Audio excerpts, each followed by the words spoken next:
Travis Hallinger. This is my wife, Langley. I was raised in the church up until I was about 9, thanks to my step-grandmother.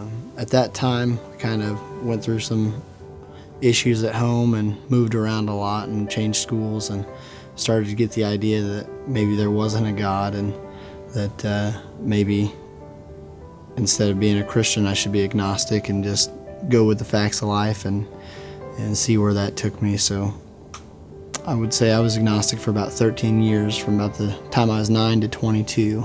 I think for the longest time, my attitude towards the church and religion began to change. It was a very slow process. I enlisted in the Air Force in August of 2011, and I already had a child with one on the way. Family was important, At that point, religion was becoming more important, but I still hadn't made that choice to consider myself a Christian and live a Christian lifestyle. One day, my drill instructor asked who wanted to go to church.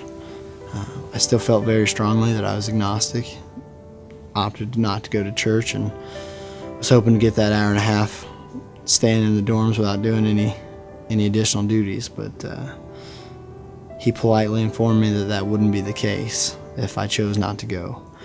So out of sheer reluctance of not wanting to do any additional duties, I decided to go to church every Sunday as well as a Bible study. About 4 weeks in, I met a gentleman within my flight that his name was Jacob Miller. We started talking, he started mentoring me, and answered a lot of my questions about hypocrisy and about faith and about what it means to be a Christian. One day, after not having everything that I wanted and loved, I just broke down and went to the front and decided to change my mind about believing in God and what it meant to be a Christian. Allowing God back into my life, I'm happier than I've ever been. I'm able to completely see what He's given me. He's given me a fantastic career in the military. He's given me a fantastic career with the city of Wichita. He's given me a beautiful wife, 3 beautiful boys. I'd wanted to be baptized for a long time, but I wanted the timing to be right. The baptism was just something that I felt, or that I knew I needed to do because of my change in faith. And it just so happened that I was fortunate enough to have the timing that I did. The timing to have my father-in-law there, to have my family there, to be back with my family.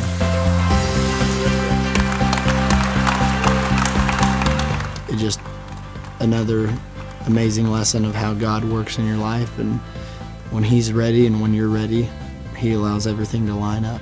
With Pathway, I saw what it's given my wife, what it's given my in-laws over the years, and my way of saying thanks is getting involved and donating my time back to the church. And I look back at Awana and to see just in the early stages, the first month or two of Awana, to see the number of people that are involved in it, to see the amount of resources that go into providing a children's ministry to kindergarten through 5th grade is an amazing experience. If I weren't a believer, I couldn't believe the amount of passion, the amount of knowledge, and the amount of love that is given to these children. In my situation now, whether it's the military or at church, it gives me a greater understanding that God really does exist, that He is alive in each and every one of us, that without people doing without God, we couldn't do what we do as people and as servants of Him.